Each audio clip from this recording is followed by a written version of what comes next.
तो चलिए आज जरा मिलेट ट्रैक्टर्स का एक तफसीली मालियाती हेल्थ चेकअप करते हैं। उनकी जो ताज़ा तरीन रिपोर्ट्स आई हैं उनसे ये जानने की कोशिश करेंगे कि पिछले 6 महीनों में कंपनी की सेहत आखिर कैसी रही है। आइए मिलकर इन नंबर्स के पीछे छुपी कहानी को समझते हैं। तो सबसे बड़ा सवाल यही है कि पिछले 6 महीनों में ट्रैक्टर बनाने वाली इस बड़ी कंपनी की कारकर्दगी कैसी रही। क्या ये तरक्की की शाहराह पर गामजन है या रास्ते में कुछ उतार चढ़ाव आए हैं? आइए इसका जवाब आदादो शुमार में तलाश करते हैं।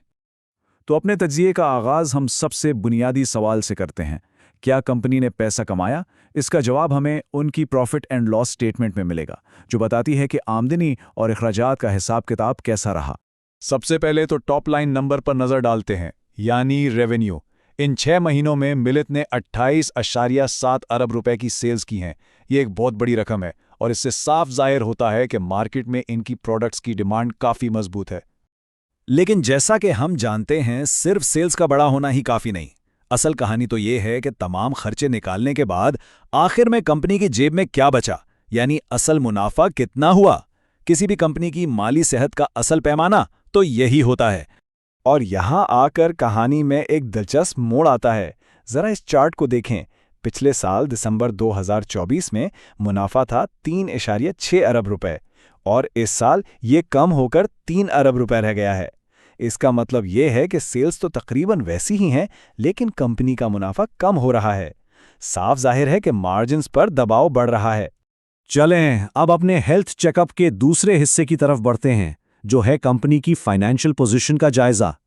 इसको एक तरह से कंपनी का माली एक्सरे समझिए, जो एक खास दिन पर उसके तमाम असासों और वाजिबात की तस्वीर दिखाता है।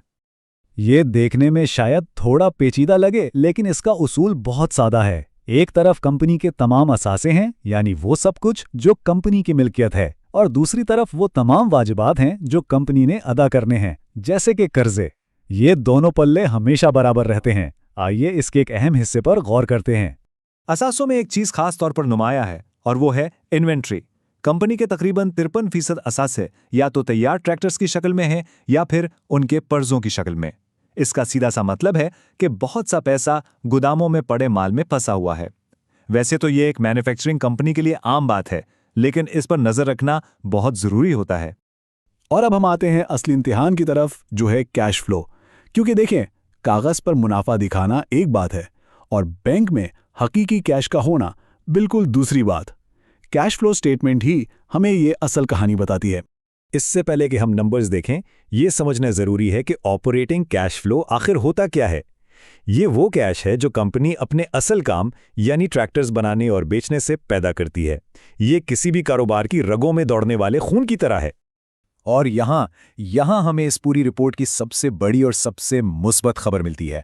ज़रा इस तब्दीली को देखें। पिछले साल कंपनी अपने रोज़मर्रा के कामों में तकरीबन 2 अरब रुपए का कैश कमा रही थी, लेकिन इस साल उन्होंने बाजी ही पलट दी और 5.5 अरब रुपए का पॉजिटिव कैश फ्लो पैदा किया है। ये एक ज़बरदस्त टर्न अराउंड है। कैश फ्लो को बेहतर समझने के लिए इसे आमतौर पर 3 हिस्सों में देखा जाता है। ऑपरेशंस यानी रोज़मर्रा का कारोबार, इन्वेस्टिंग यानी असासे खरीदना या बेचना, और फाइनेंसिंग यानी कर्ज लेना या वापस करना।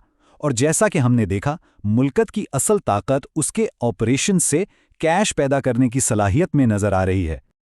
तो हमने मुनाफे देखा, असासों पर नजर डाली और कैश फ्लो का भी जायजा लिया। अब वक्त है इन सब टुकड़ों को जोड़कर एक मुकम्मल तस्वीर बनाने का, एक हतमी तशखीस का। तो इस पूरे तज्जिए का निचोड़ क्या है? 3 अहम बातें सामने आती हैं। पहली, सेल्स मुस्तहकम है लेकिन मुनाफा दबाव का शिकार है।